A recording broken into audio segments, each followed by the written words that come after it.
प्यारे बच्चों, आप लोगों को ऑनलाइन क्लास के माध्यम से 2 लेसन पढ़ाए जा चुके हैं।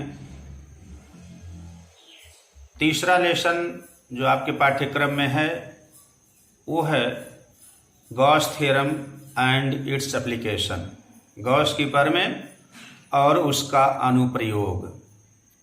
गॉस की प्रमेय क्या है, इसे पढ़ने से पहले कुछ और छोटी छोटी टॉपिक्स हैं जिनको जान लेना आपके लिए बहुत ज़रूरी है, क्योंकि बिना उन टॉपिक्स के पढ़े आप गॉस के थ्योरम को अच्छी तरह से नहीं पढ़ सकते। एक टॉपिक इसमें है क्षेत्रफल वेक्टर, एरिया वेक्टर। वैसे तो अभी तक आप यही मानते रहे होंगे कि एरिया या क्षेत्रफल स्केलर क्वांटिटी होती है, लेकिन वास्तव में किसी समतलीय पृष्ठ का जो क्षेत्रफल होता है वो एक वेक्टर क्वांटिटी होती है। और अगर वो वेक्टर क्वांटिटी होती है तो उसकी डायरेक्शन को आप कैसे रिप्रेजेंट करेंगे, कैसे किया जाता है। तो किसी भी प्लेन की जो एरिया वेक्टर होता है, प्लेन का एरिया वेक्टर, वह उस प्लेन पर बाहर की ओर खींचे गए लंब के अनुदिश होता है। जैसे आप किसी प्लेन का एरिया वेक्टर पता करना चाहते हैं, उसकी डायरेक्शन पता करना चाहते हैं, तो आप उस प्लेन पर परपेंडिकुलर बाहर की ओर एक लाइन ड्रा कर दीजिए और उसके एरिया वेक्टर की डायरेक्शन उस तल पर खींचे गए लंब के अनुदिश होती है। यदि तल पर लंब एकांक vector, normal unit vector n cap हो और उस तल का क्षेत्रफल कैपिटल A हो, तो आप लिख सकते हैं कि एरिया वेक्टर A बराबर n कैप इंटू A। इस प्रकार से एरिया वेक्टर आपको जानना था। और दूसरी टॉपिक है, जब आप मूल मात्रक पढ़े रहे होंगे तो वहां पर आपको 7 मूल मात्रकों के अलावा 2 पूरक मात्रक पढ़ाए गए रहे होंगे, जिसमें एक मात्रक पूरक मात्रक रहा होगा रेडियन और दूसरा स्टेरेडियन। आप रेडियन से किसका मात्रक है या अच्छी तरीके से अवगत हैं। स्टेरेडियन किसका मात्रक होता है, आप वहां एक टॉपिक पढ़े रहे होंगे जिसको घन कोण कहते हैं, सॉलिड एंगल। सॉलिड एंगल, घन कोण का क्या अभिप्राय होता है। किसी गोलीय पृष्ठ का कोई भी भाग उसके केंद्र पर जितना कोण अंतरित करता है उसे घन कोण कहते हैं। किसी गोलीय पृष्ठ द्वारा केंद्र पर अंतरित कोण को घन कोण कहते हैं और इसे एक ग्रीक अक्षर ओमेगा से प्रदर्शित करते हैं, जो आकार में W की तरह होता है। घन कोण ज्ञात करने का सूत्र क्या होता है, आपको ये भी वहां बताया गया होगा। घन कोण ओमेगा इक्वल टू, अगर गोलीय पृष्ठ का क्षेत्रफल डेल्टा A हो, गोले की त्रिज्या स्मॉल r हो, तो घन कोण ओमेगा बराबर होता है डेल्टा A बटा r स्क्वायर। अगर ये पृष्ठ बहुत सूक्ष्म हो, जिस पृष्ठ द्वारा केंद्र पर घन कोण बन रहा है, पृष्ठ का आकार बहुत सूक्ष्म हो, तो स्वाभाविक है कि घन कोण भी बहुत सूक्ष्म होगा। तो ऐसी दशा में इसे डी ओमेगा अक्षर से भी प्रदर्शित करते हैं। तो आप लिख सकते हैं कि डी ओमेगा बराबर डेल्टा ए, या उसको डी ए भी लिख सकते हैं, बटे आर स्क्वायर। यहाँ स्पष्ट है कि अगर उस गोलीय पृष्ठ का क्षेत्रफल गोले की त्रिज्या के वर्ग के बराबर हो जाए, यानी यदि delta A equal to R square हो जाए, तो स्वाभाविक है कि घन कोण का मान 1 स्टेरेडियन हो जाएगा। अब आपसे कहा जाए कि डिफाइन करिए कि 1 स्टेरेडियन घन कोण कितना होता है, कैसे बनता है, कब बनता है। तो एक स्टेरेडियन वह घन कोण होता है जो किसी गोलीय पृष्ठ के उस भाग द्वारा केंद्र पर बनाया जाता है जिसका क्षेत्रफल गोले की त्रिज्या के वर्ग के बराबर होता है। फिर से देखें, एक स्टेरेडियन वह घन कोण होता है जो किसी गोलीय पृष्ठ के उस भाग द्वारा केंद्र पर बनाया जाता है जिसका क्षेत्रफल गोले की त्रिज्या के वर्ग के बराबर होता है।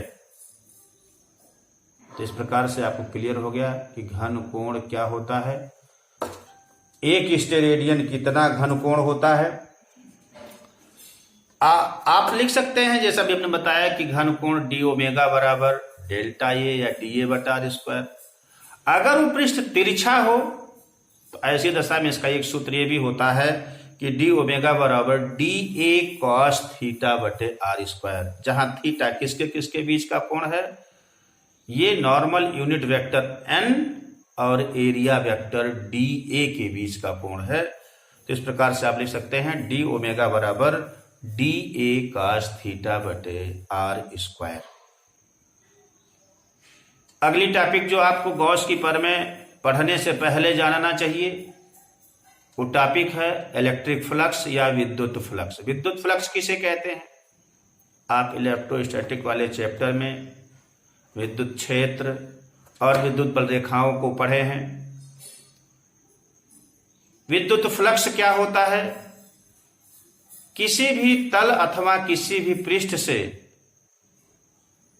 संबद्ध विद्युत फ्लक्स उस तल अथवा पृष्ठ से होकर गुजरने वाली विद्युत बल रेखाओं की माप को व्यक्त करता है। किसी तल अथवा पृष्ठ से संबद्ध विद्युत फ्लक्स उस तल अथवा पृष्ठ से होकर गुजरने वाली विद्युत बल रेखाओं की माप को प्रदर्शित करता है। अगर तल से ढेर सारी विद्युत बल रेखाएं गुजर रही हैं तो इसका तात्पर्य यह होगा कि तल से संबद्ध विद्युत फ्लक्स अधिक होगा। यदि तल से कम विद्युत बल रेखाएं गुजर रही हैं तो इसका तात्पर्य होगा कि तल से संबद्ध विद्युत फ्लक्स कम होगा। और अगर किसी तल से कोई भी विद्युत बल रेखा नहीं गुजर रही है तो इसका मतलब हुआ कि उस तल से संबद्ध विद्युत फ्लक्स शून्य होगा। तो किसी तल से संबद्ध विद्युत फ्लक्स उस तल से होकर गुजरने वाली विद्युत बल रेखाओं की माप को प्रदर्शित करता है। अब हम इसकी गणना कैसे करते हैं, इसे किस अक्षर से प्रदर्शित करते हैं, तो इलेक्ट्रिक फ्लक्स को फाई ई अक्षर से डिनोट किया जाता है। और यदि उस पृष्ठ का क्षेत्रफल कैपिटल ए हो, हम जिससे संबद्ध विद्युत फ्लक्स ज्ञात करना चाहते हैं और वह पृष्ठ ऐसे विद्युत क्षेत्र में हो जिसकी तीव्रता कैपिटल ई हो, तो उस तल से संबद्ध विद्युत फ्लक्स फाई ई बराबर होता है E vector E dot vector A. Vector E dot vector, आप वेक्टरों का अदिश गुणन पढ़े हैं vector A dot vector B equal to A B cos theta. तो यहां पर फाई ई बराबर है vector E dot vector A. यदि वेक्टर ई और एरिया वेक्टर ए के बीच का कोण थीटा हो तो आप लिख सकते हैं कि इलेक्ट्रिक फ्लक्स फाई ई बराबर E dot A equal to E A cos theta. तो एक जनरल फार्मूला फ्लक्स का है कि इलेक्ट्रिक फ्लक्स फाई ई बराबर ई ए कॉस थीटा, जहां थीटा वेक्टर ई और वेक्टर ए के बीच का कोण है। इससे स्पष्ट है कि किसी तल से संबद्ध electric flux phi vector E और वेक्टर ए के बीच कोण थीटा पर डिपेंड करता है। अगर थीटा का मान शून्य हो, आप जानते हैं cos 0 का मान 1 होता है जो कि मैक्सिमम वैल्यू ऑफ cos होती है। तो अगर थीटा का मान शून्य हो तो ऐसी दशा में उस तल से संबद्ध विद्युत फ्लक्स अधिकतम होगा और तब आप लिख सकते हैं इलेक्ट्रिक फ्लक्स फाई बराबर ई डॉट ई इंटू ए।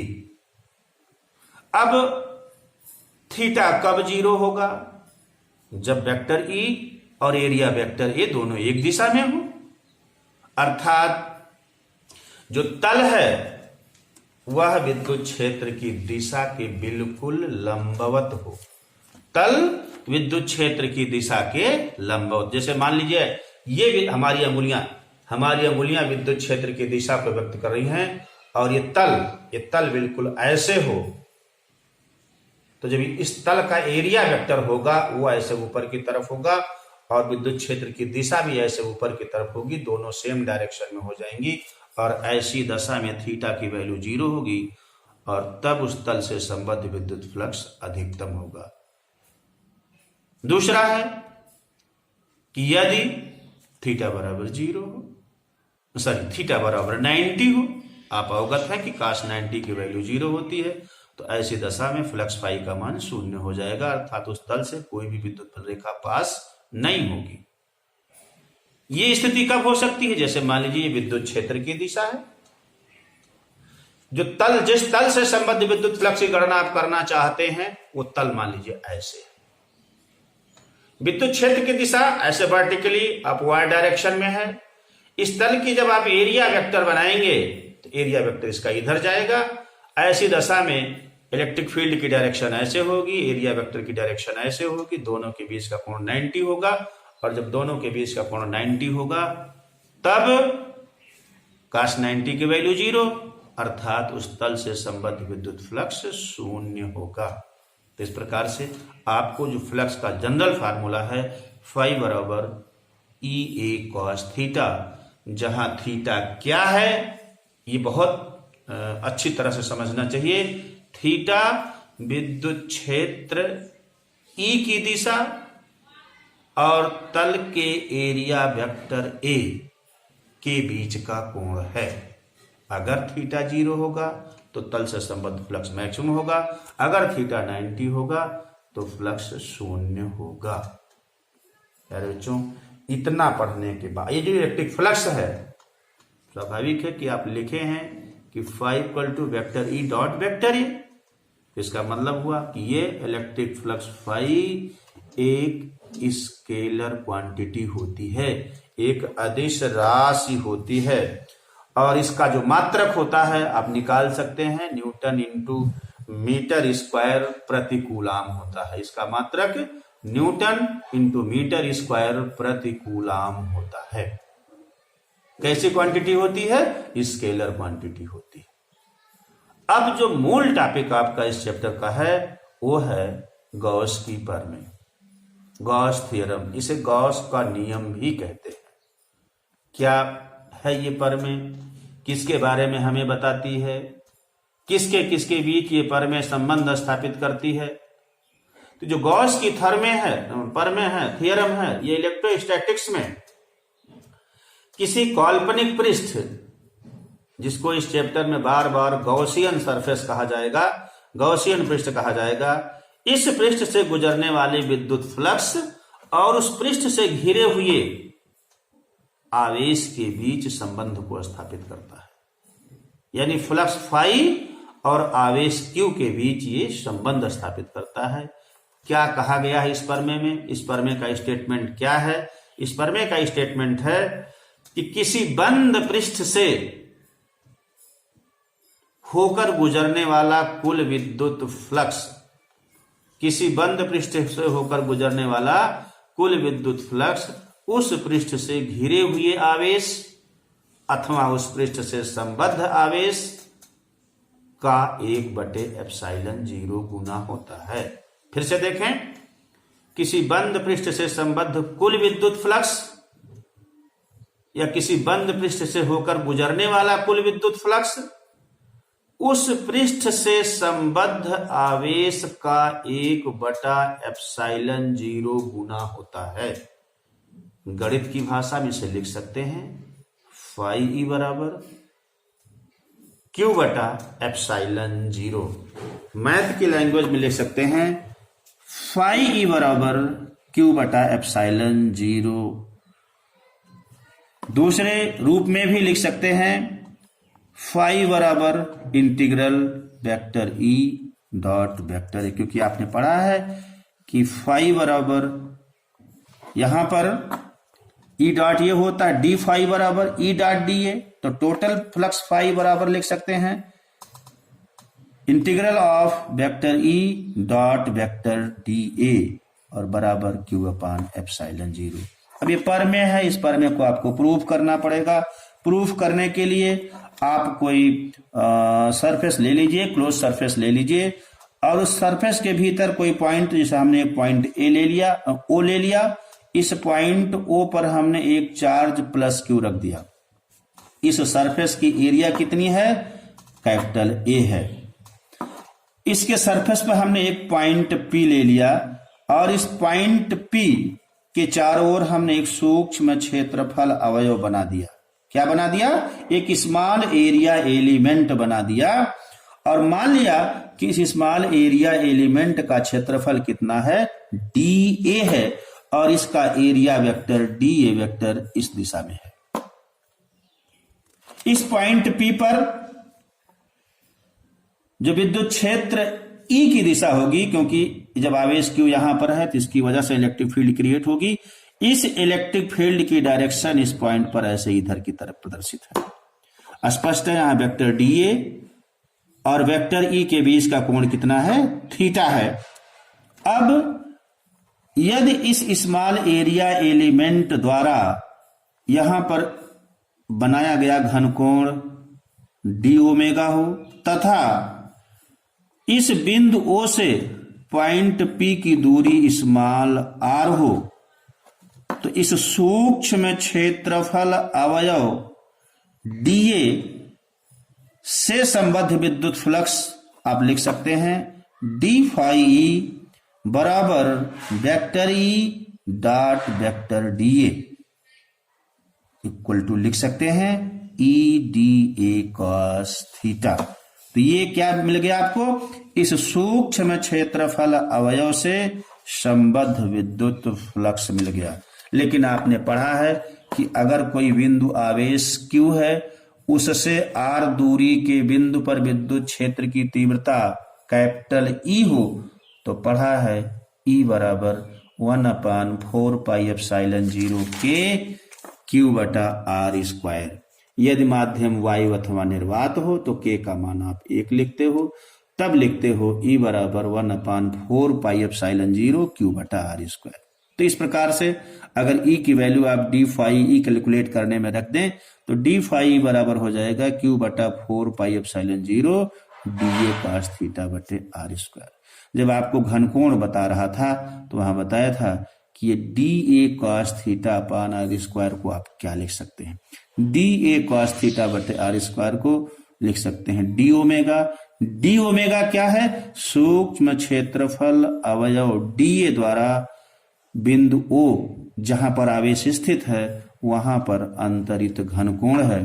इस प्रकार आप लिख सकते हैं कि डी फाई बराबर Q बटा 4 pi epsilon 0 into D omega. ये डी फाई क्या है? सूक्ष्म क्षेत्रफल अवयव DA से संबद्ध विद्युत फ्लक्स है। लेकिन आपको चाहिए जो संपूर्ण पृष्ठ है जिसका क्षेत्रफल A है, उस टोटल सरफेस से कितना फ्लक्स गुजर रहा है, कितना फ्लक्स पास हो रहा है, इसकी गणना आपको करनी है। तो संपूर्ण पृष्ठ से संबद्ध विद्युत फ्लक्स कितना होगा उसको आप लिख सकते हैं फाई ई बराबर इंटीग्रल डी फाई, और डी फाई की वैल्यू यहां से आप रख दिए तो हो जाएगा इंटीग्रल Q अपान 4 पाई एप्सिलॉन 0 डी ओमेगा। इसको इस प्रकार भी लिख सकते हैं Q अपान 4 pi epsilon 0 integral D omega. Integral D omega का तात्पर्य क्या होता है? इंटीग्रल डी ओमेगा का तात्पर्य है कि संपूर्ण पृष्ठ द्वारा बिंदु O पर बनाया गया कुल घनकोण। और आप जानते हैं कि कोई बंद पृष्ठ या कोई भी पृष्ठ अपने भीतर कितना घनकोण बनाता है किसी बिंदु पर? 4 पाई स्टेरेडियन का घनकोण बनाता है। तो आप इंटीग्रल डी ओमेगा की जगह पर 4 पाई लिख सकते हैं, और तब आपको मिलेगा फ्लक्स फाई ई बराबर Q अपान 4 पाई एप्सिलॉन 0 और इंटू 4 पाई से 4 पाई कैंसिल आउट हो जाएगा और आपको मिलेगा फाई बराबर Q अपान एप्सिलॉन 0। यही गॉस की प्रमेय है कि किसी बंद पृष्ठ से होकर गुजरने वाला कुल विद्युत फ्लक्स उस पृष्ठ से घिरे हुए आवेश अथवा उस पृष्ठ से बद्ध आवेश का 1/ε0 गुना होता है। इस प्रकार आपने गॉस की प्रमेय को प्रूव कर दिया। यहाँ ये भी हो सकता है कि बंद पृष्ठ के भीतर अलग अलग बिंदुओं पर कई आवेश हों। जैसे मान लिया कोई बंद पृष्ठ है, उसके भीतर अलग अलग बिंदुओं पर बिंदु आवेश +Q1 +Q2 -Q3 -Q4 आदि आवेश स्थित हों। तब उस बंद पृष्ठ से होकर गुजरने वाला कुल विद्युत फ्लक्स कैसे ज्ञात करेंगे?